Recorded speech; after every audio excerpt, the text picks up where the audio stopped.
de sistemas lineares, de sinais e sistemas, né? Então essa seria a nossa terceira aula, onde a gente vai definir o que são sistemas lineares invariantes no tempo, né? Os chamados LITs, né? Sistemas lineares invariantes no tempo. Então,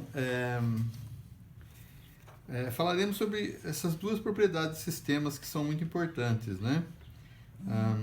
E a gente vai ver então essas duas propriedades com um pouco mais de atenção. Acredito que vocês já tenham visto alguma coisa no curso de álgebra linear, né?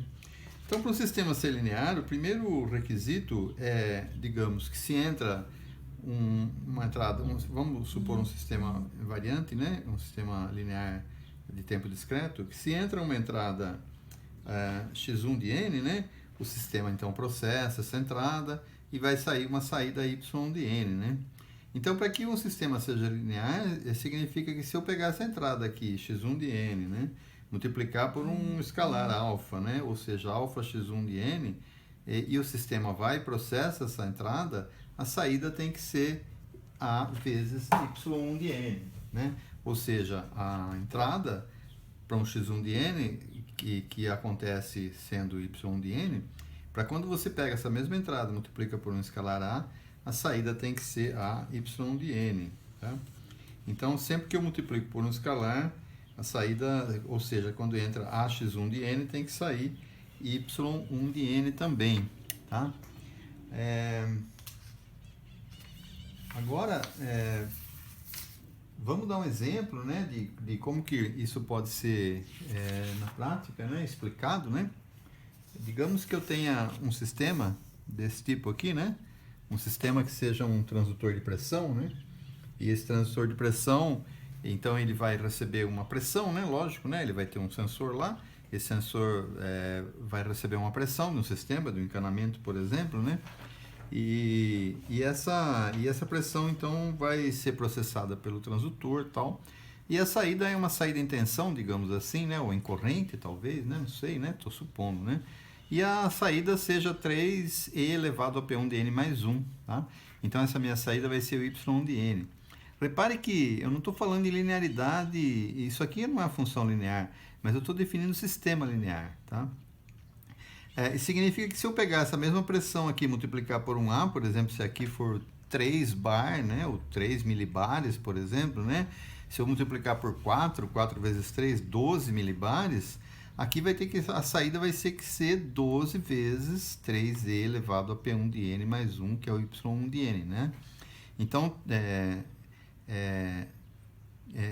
ou seja, né, quando uma pressão sofre uma multiplicação, né, a entrada sofre uma multiplicação por um escalar, a saída deve ser exatamente o y de n vezes o a. Então, eu esqueci de colocar aqui o a, né? A vezes y1 de n, tá? Essa é a primeira condição para que um sistema seja considerado linear, né? Então, obrigatoriamente, né, quando eu entro com y de n, né, então eu tenho que, obrigatoriamente, se eu entrar com se eu entro com x1 de n, se eu entrar com ax1 de n, obrigatoriamente a saída vai ter que ser a y de n, tá? Beleza? Né? Agora vamos ver o segundo requisito para o sistema ser considerado linear, né? Então tenho dois requisitos. O primeiro é esse daqui, né? E o segundo requisito para que o sistema seja considerado linear, né, é que se eu tiver essa situação aqui, né, ó, se eu tenho essa situação aqui, onde eu tenho uma entrada x1 de n produzindo uma saída y de n, né? E se eu mudar a entrada, se eu tiver uma entrada x2 de n, vai sair um y2 de n. Então, digamos que eu fiz esses dois testes com o meu sistema, né? Então, se eu entrar com uma combinação linear das entradas x1 de n e x2 de n, a saída obrigatoriamente vai ter que ser y de n mais y2 de n. Vai ter que ser também uma combinação linear das duas entradas, tá? Então, digamos que eu tenho um sistema de tempo discreto aqui, né, que eu tenho x1 de n mais x2 de n na entrada, eu vou ter que ter y de n mais y2 de n, sendo que y de n é a saída relativa a x1 de n e y2 de n é a saída a x2 de n, tá? Então, Então, digamos que eu tenho um transdutor de pressão aqui, o mesmo exemplo anterior, né? E onde eu tenho aqui, para uma dada pressão P1 de N, vai sair 3 elevado a P1 de N, tá? E para uma outra pressão, P2 de N, vai sair 3 elevado a P2 de N mais 1, né? Mais 1 aqui, tá?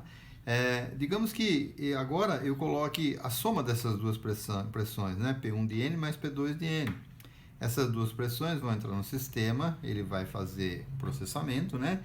E vai sair uma saída que seria 3 elevado a P1 de N mais 1, mais 3 elevado a P2 de N mais 1, que seria, então, a soma dessa daqui mais essa daqui. A soma, ou seja, uma combinação linear das duas entradas, tá? Então, esse é o segundo requisito para que o sistema seja considerado linear, tá bom? Então, o primeiro requisito é que, para uma determinada entrada, né, P1 de N, nesse caso aqui, né, a saída Y de N, se eu multiplicar a entrada P1 de N por um escalar A, a saída vai ter que ser também A, Y de N, tá? Então, esse é o primeiro requisito. Esse é o segundo requisito. Se, para uma determinada entrada X1 de N, eu tenho uma saída Y de N, para uma outra entrada X2 de N, eu tenho uma saída Y2 de N, então a combinação linear das entradas pode inclusive ser um AX1 mais BX2 de N, tem que ser BY de N mais BY2 de N. Ou seja, uma combinação linear das entradas tem que ser igual a uma combinação linear das saídas relativas às entradas anteriores. Tá? Então, quando o sistema obedece esses dois requisitos, né, de linearidade, ou seja, quando ele atende essas duas características, esses dois requisitos, a gente fala que o sistema é um sistema e obedece ao princípio da superposição. Tá? Então, quando o sistema obedece essas duas proposições, né, nós dizemos que o sistema está cumprindo o princípio da superposição. Tá? Agora, vamos ver quando que ele é invariante no tempo, né? Porque a gente está falando de sistemas LIT, né? Lineares e invariantes no tempo. Né? O sistema é invariante no tempo quando seu comportamento e características não variam ao longo do tempo. Tá? Ou seja, x1 de n, se eu colocar uma entrada x1 de n, o sistema vai processar essa entrada e vai produzir uma saída y de n. Tá? Se eu atrasar essa amostra, essa entrada de 3 amostras, por exemplo, xn menos a, então eu estou atrasando, estou pegando 3 amostras anteriores, a saída vai ter também que ser exatamente y de n menos a. Tá? Ele não pode, por exemplo, se modificar, ele não pode apresentar. Se esse sistema aqui, por exemplo, ele está esquentando, né? Então, se eu tenho uma entrada aqui que é uma medida no instante atual, essa medida aqui, atrasada, o sistema, digamos, tem que estar mais frio, né? Então, ele tem que estar, digamos que seja uma estufa isso aí, né? Então, ele tem que estar mais frio. A grosso modo, assim, né? Se você tira uma fotografia sua hoje, né? E tira uma fotografia sua daqui a 5 anos, essa fotografia daqui a 5 anos tem que mostrar você com seu aspecto daqui a 5 anos, não daqui a 10, tá? Ou não o aspecto de hoje, tá? Então, ele tem que ser invariante no tempo, quer dizer, conforme o sistema evolui no tempo, né? As entradas aplicadas, as entradas, quando aplicadas nesse sistema, devem produzir uma saída que é proporcional ao tempo, que é exatamente proporcional ao tempo em que você está medindo as coisas, né? Então, vamos dar um exemplo prático disso aqui, né? Digamos que você tem, então, uma estufa, tá? Vamos pegar uma estufa, tem uma resistência elétrica lá dentro, tá? E você você colocou corrente elétrica, né? No instante N, né? No instante atual, por exemplo, instante N, né? E você observou que a estufa processou essa corrente elétrica, passou pela resistência e produziu uma da saída do sistema, que eu vou considerar que essa saída seja a temperatura no instante N. Tá? Então, digamos que essa corrente elétrica permaneça sendo colocada no sistema e o sistema vai esquentando. Então, se eu fizer essa entrada aqui no instante N mais 1, no instante posterior, tá? Então a corrente no instante posterior, eu vou ter que ter uma temperatura maior, uma temperatura no instante posterior, tá? Y de N mais 1. Ou seja, o sistema tem que responder com uma característica que seja tal que ele não varie com o tempo, tá? Ele não pode, por exemplo, se esse sistema depende do tempo que a corrente elétrica passou pela resistência para provocar um aumento de temperatura, ele não pode responder no tempo posterior, como se ele tivesse no tempo anterior ou num tempo mais além do que isso, tá? Ele tem que ter a característica de invariabilidade no tempo, né? Então vamos lá, como é que eu vou fazer para descobrir se um sistema é linear e invariante no tempo, tá? Eu vou pegar aqui, por exemplo, vou determinar aqui as regras, né, para saber se o sistema é linear e invariante no tempo, né? Então eu vou pegar o sistema, vou arbitrar duas entradas, x1 de n, x2 de n, encontrar as saídas y de n, y2 de n, tá? E depois eu vou arbitrar uma nova entrada x3 de n, que é uma combinação linear de x1 e x2, que são as entradas, né, anteriores, né, e encontrar uma saída y3 de n. Aí eu vou verificar se a entrada y3 de n é uma combinação linear das saídas y1 de n e y2 de n. Ou seja, eu vou verificar se a entrada x3, que é ax1 de n mais bx2 de n, ela é exatamente igual a saída y3 de n é exatamente igual a uma combinação linear das saídas quando eu aplicava independentemente. Então, a y de n mais b y2 de n, tá? E para verificar se o meu sistema é invariante no tempo, então aí eu vou fazer o seguinte teste, né? Eu vou arbitrar, isso é para verificar se o sistema é invariante no tempo, né? Eu vou arbitrar duas variáveis, né? Duas entradas, né? x1 de n, e encontrar uma saída y de n. Depois eu vou arbitrar uma nova entrada, x2 de n, que é igual a x1 de n menos a, uma entrada atrasada, tá? E vou encontrar a saída y2 de n. Aí eu tenho que verificar se a saída y2 de n corresponde a y1 de n menos a, tá? Se eu fizer isso, logicamente eu vou ver que o sistema é invariante no tempo, tá? Então essas duas condições eu vou observar para verificar se o sistema é linear e invariante no tempo. Então, para verificar se é linear, primeiro eu faço essa arbitragem aqui de duas entradas, né? E verifico se elas são combinação linear da saída, a saída é combinação linear da entrada. E depois eu faço esse teste para ver se ele é invariante no tempo, tá? Então vamos dar um exemplo, né? Já que a gente está falando dessas coisas, vamos dar um exemplo aqui. Eu vou pegar uma folha nova aqui e vou escrever conforme eu falo, que fica, acho que, mais interessante aqui para a gente demonstrar essas propriedades, né? Então vamos dar um exemplo, né? Exemplo. Vou pegar uma caneta aqui que escreve melhor, né? Exemplo, tá? Exemplo. Vamos verificar se esse sistema aqui, ó, y de n igual a x à quarta de n mais 2, tá? Ou seja, se a saída do meu sistema é x à quarta vezes n mais 2, né? Verificar se é linear. Então, primeiro, vamos ver se é linear. Se é linear. A primeira verificação, quero ver se é linear. Então, vou fazer o seguinte. Primeiro, né? Eu vou arbitrar duas entradas, tá? Vou arbitrar x1 de n.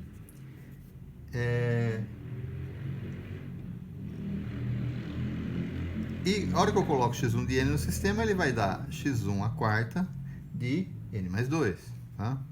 N mais 2. E vou arbitrar uma outra entrada, x2 de n, que quando eu coloco no sistema, né, ele vai dar x2 à quarta, n mais 2. Tá? Estou aplicando as entradas x1 e x2 no sistema, beleza? E agora eu vou arbitrar uma terceira entrada, né? Vou arbitrar uma terceira entrada, x3 de n, tá? X3 de n, que é igual a x1 de n mais b x2 de n, que é o caso mais geral, tá? Uma combinação linear das duas entradas, tá? Então, se entra x3 de n no sistema, vai sair